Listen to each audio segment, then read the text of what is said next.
Hello friends, welcome back to my channel. ഇന്ന് നമുക്ക് സദ്യ special ആയിട്ടുള്ള പിങ്ക് പാലട പായസം തയ്യാറാക്കാം. നല്ല ടേസ്റ്റി ആയിട്ടുള്ള പായസമാണിത്. അപ്പോൾ എങ്ങനെയാണ് തയ്യാറാക്കുന്നതെന്ന് നോക്കാം. നമുക്ക് ഈ പായസത്തിലേക്കുള്ള പാല് തിളപ്പിച്ചെടുക്കണം. അപ്പോൾ നമ്മൾ പാല് തിളപ്പിച്ചെടുക്കാൻ പോകുന്നത് പ്രഷർ കുക്കറിലാണ്.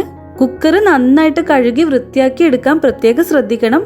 പ്രത്യേകിച്ചും തലേ ദിവസം തൈരോ അങ്ങനെ പുളിയുള്ള സാധനങ്ങളൊക്കെ കുക്ക് ചെയ്താണെങ്കിൽ നല്ല പോലെ ക്ലീൻ ആയിട്ടുണ്ടെന്ന് ഉറപ്പ് വരുത്തണം.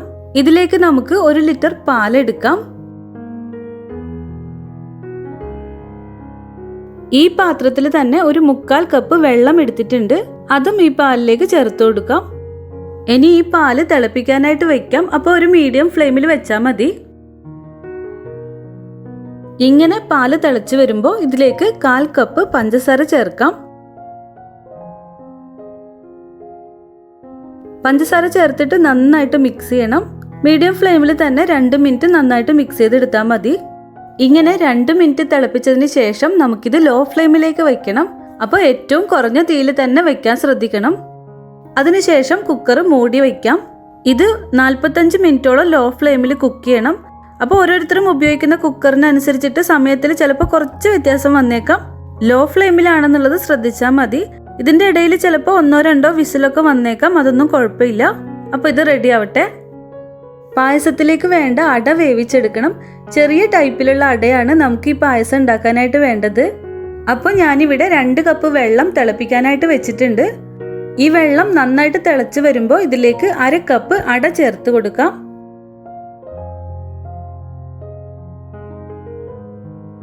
ഇങ്ങനെ അട ഈ വെള്ളത്തിൽ വേവിച്ചെടുക്കണം. ചില പാക്കറ്റിലുള്ള അട പെട്ടെന്ന് തന്നെ വെന്ത് വരും. ചിലതിന് കുറച്ചുകൂടി സമയം എടുക്കും. അപ്പോൾ അതെങ്ങനെയാണെന്ന് വെച്ചാൽ നോക്കിയിട്ട് അതിനനുസരിച്ചിട്ട് അട വേവിച്ചെടുക്കണം.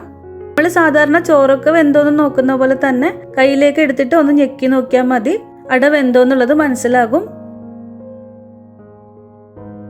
അട വെന്ത് കഴിഞ്ഞാൽ ഇതൊരു അരിപ്പയിലേക്ക് ഊറ്റിയിടാം. എന്നിട്ട് ഇതിൻ്റെ മുകളിലൂടെ ഒന്ന് തണുത്ത വെള്ളം ഒഴിച്ചിട്ട് കഴുകണം.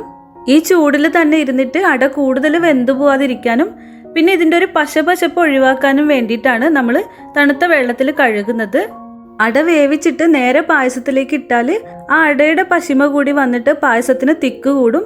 അപ്പോൾ എപ്പോഴും വേവിച്ചതിന് ശേഷം ഒന്ന് തണുത്ത വെള്ളത്തിൽ കഴുകിയെടുക്കുന്നത് നല്ലതാണ് കേട്ടോ.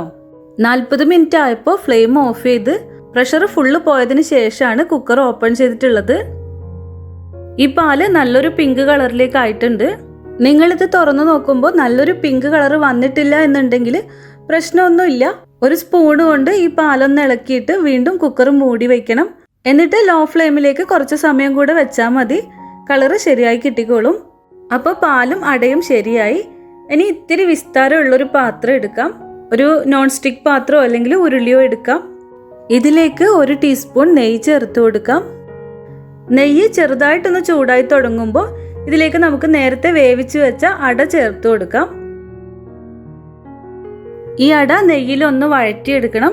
ഒരു 3-4 മിനിറ്റോളം വഴറ്റിയെടുത്താൽ മതി. നെയ്യ് എല്ലാ അടയിലേക്കും ആവുന്ന രീതിയിൽ വേണം വഴറ്റിയെടുക്കാനായിട്ട്. എന്നിട്ട് ഇതിലേക്ക് പാല് ചേർക്കാം. ഈ പാല് അരിപ്പയിലൂടെ ഒന്ന് അരിച്ച് ചേർത്ത് കൊടുത്താൽ മതി. ചിലപ്പോൾ പാലിൻ്റെ ചെറിയ പാട പോലെയൊക്കെ ഉണ്ടാകും. നന്നായിട്ട് മിക്സ് ചെയ്യാം. മധുരം നോക്കിയിട്ട് പായസത്തിന് ആവശ്യമുള്ള മധുരം ചേർത്ത് കൊടുക്കണം. ഇനി ഇത് ഇങ്ങനെ ഇളക്കി തിളപ്പിച്ച് കുറുക്കിയെടുക്കണം. പായസം നമുക്ക് ഇഷ്ടമുള്ളൊരു പാകത്തിലേക്ക് കുറുക്കിയെടുക്കാം. പാലട പായസം ലൂസായിട്ട് ഉണ്ടാക്കരുത്. കുറച്ചൊന്ന് തിക്കായിട്ട് വേണം ഉണ്ടാക്കാനായിട്ട്. ഇത് തണുക്കുമ്പോൾ കുറച്ചുകൂടെ ഒന്ന് കുറുകുന്നുള്ളത് ഓർമ്മിക്കണം കേട്ടോ. മധുരം നോക്കിയിട്ട് നമ്മുടെ ഇഷ്ടത്തിനുള്ള മധുരം ചേർത്ത് കൊടുക്കാം. ഏകദേശം 15-20 മിനിറ്റോളം നമുക്കിതിങ്ങനെ തിളപ്പിച്ച് കുറുക്കിയെടുക്കണം. സദ്യ സ്റ്റൈലിൽ പാലട പായസം ഉണ്ടാക്കുമ്പോൾ അണ്ടിപ്പരിപ്പ്, മുന്തിരി, ഏലക്ക ഒന്നും ചേർക്കേണ്ട ആവശ്യമില്ല. നിങ്ങൾക്ക് താല്പര്യം ഉണ്ടെങ്കിൽ ഏലക്കാപ്പൊടിയും നെയ്യിൽ മൂപ്പിച്ച അണ്ടിപ്പരിപ്പും ഉണക്കമുന്തിരിയും ഒക്കെ ചേർക്കാം. ലാസ്റ്റ് ഒരു 1/2 ടീസ്പൂൺ നെയ്യ് കൂടെ ചേർക്കാം. ഇത് ഓപ്ഷനിലാണ്, ഇഷ്ടമുണ്ടെങ്കിൽ ചേർത്താൽ മതി. ഇപ്പോൾ സദ്യ സ്റ്റൈല് പിങ്ക് പാലട പായസം റെഡി ആയിട്ടുണ്ട്. ഞാൻ ഈ ഒരു രീതിയിലാണ് ഫ്ലെയിം ഓഫ് ചെയ്തത്. ഇത് തണുക്കുമ്പോൾ അല്പം കൂടെ തിക്കായിട്ട് കറക്റ്റ് പാകത്തിന് മാറും. അടിപൊളി ടേസ്റ്റാണ് ഈ പായസം കുടിക്കാനായിട്ട്. വീട്ടിൽ ട്രൈ ചെയ്ത് നോക്കാൻ മറക്കരുത്. വീഡിയോ ഇഷ്ടമായാൽ ലൈക്ക് ചെയ്യണം, ഷെയർ ചെയ്യണം, കമൻറ്റ് ചെയ്യണം. പിന്നെ സബ്സ്ക്രൈബ് ചെയ്യാനും മറക്കരുത്. പുതിയ റെസിപ്പി ആയിട്ട് വീണ്ടും കാണാം. താങ്ക്